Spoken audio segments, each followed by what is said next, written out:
एक ब्राह्मण अपनी पत्नी और एक बेटी के साथ रहता था। बेटी का नाम गौरी था। ब्राह्मणी धर्मराज की भक्त थी। उसने धर्मराज की कथा कहानी कहने का नियम लिया था। वह रोज धर्मराज की कथा सुनती थी।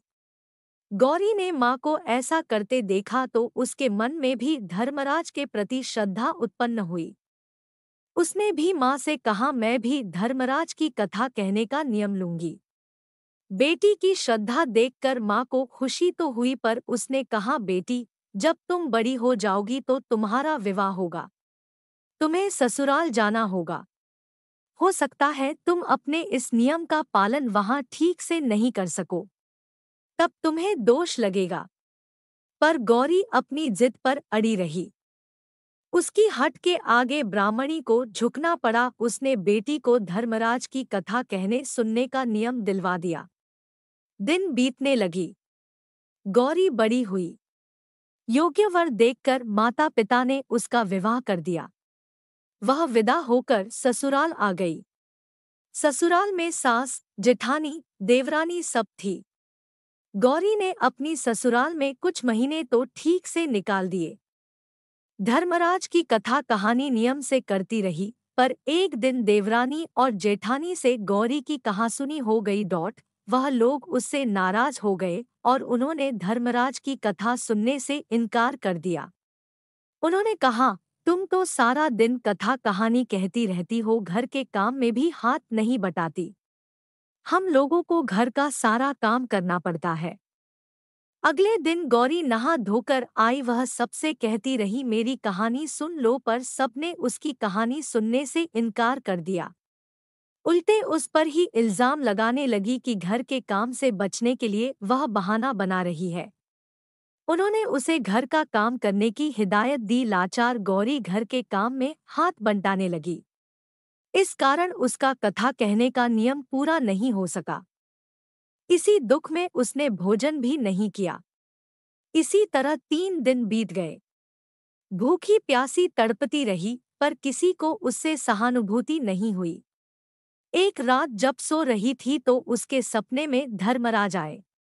उन्होंने गौरी से पूछा, तुमने अपने नियम का पालन क्यों नहीं किया? गौरी ने उन्हें सारी बातें बता दी। धर्मराज ने उसे पूजाघर में जाने को कहा। गौरी ने वैसा ही किया। पूजाघर ज्यादातर बंद ही रहता था, क्योंकि ससुराल में किसी को पूजा पाठ में इतनी श्रद्धा नहीं थी। गौरी ने जब पूजाघर खोला तो वह हैरान हो गई। वह पीपल, पतवारी, माँ गंगा, माँ यमुना, तुलसी माता और स्वर्ग की सभी देवी देवता वहां विराजमान थे। गौरी की प्रसन्नता का ठिकाना नहीं था। उसने सारे देवी देवताओं की पूजा की, फिर धर्मराज की नित्य नियम की कथा कही। उसकी खुशी खुशी पूजाघर का दरवाजा बंद किया और चौकी में आई। उसने अपनी थाली में भोजन परोसा और खाने लगी। सभी देवरानी जेठानी खटपट की आवाज सुनकर रसोई घर में आई तो गौरी को भोजन करते देखा। वह व्यंग्य से बोली, तुम्हारे नियम का क्या हुआ? भूख सहन नहीं हुई, जो कथा कहे बिना खाने बैठ गई। अब तुम्हारा प्रण कहाँ गया?